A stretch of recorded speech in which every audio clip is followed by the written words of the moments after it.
Hi, ഇന്നത്തെ എൻ്റെ recipe വളരെ എളുപ്പത്തിൽ തയ്യാറാക്കാവുന്ന ഒരു 4 മണി പലഹാരമാണ് തെരളിയപ്പം. ഇത് തയ്യാറാക്കാൻ ആവശ്യമായ ഇൻഗ്രീഡിയൻസ്: ഗോതമ്പ് പൊടി, ശർക്കര ഉരുക്കിയത്, തേങ്ങ ചിരകിയത്, വയനയില. ഇത് തയ്യാറാക്കുന്നതിനായി ആദ്യം 1 കപ്പ് തേങ്ങ ചിരകിയത് ഒരു പാത്രത്തിലേക്ക് എടുക്കുക.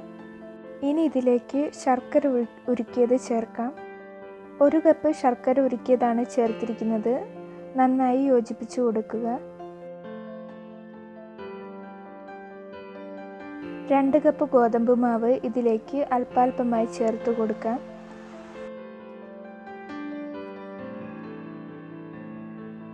കൈകൊണ്ട് നന്നായി കുഴച്ചെടുക്കുക. ഉരുള പിടിക്കാൻ പരുവമാകുന്നതുവരെ കുഴയ്ക്കുക. നിങ്ങൾക്ക് വേണമെങ്കിൽ മാവിൽ 2 ചെറിയ പഴം കൂടി ചേർക്കാം. പഴം ചേർത്താൽ തെരളിയപ്പം കുറച്ചും കൂടി സോഫ്റ്റായി കിട്ടും. പഴം ചേർക്കാതെ തയ്യാറാക്കുകയാണെങ്കിൽ തെരളിയപ്പം 2-3 ദിവസം വരെ കേടുകൂടാതിരിക്കും. തെരളിയപ്പത്തിനുള്ള മാവ് റെഡിയായി കഴിഞ്ഞു.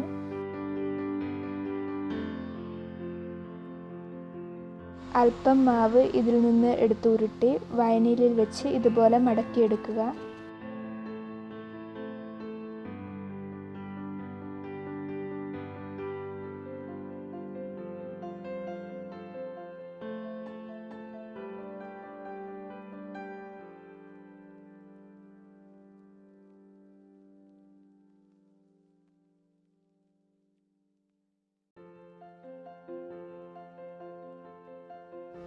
ഇനി നമുക്കിതിനെ ആവിയിൽ പുഴുങ്ങിയെടുക്കാം.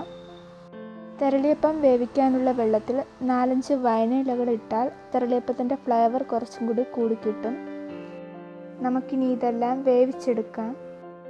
പാത്രം അടച്ചു വെച്ച് ഏകദേശം 20 മിനിറ്റ് വേവിക്കുക.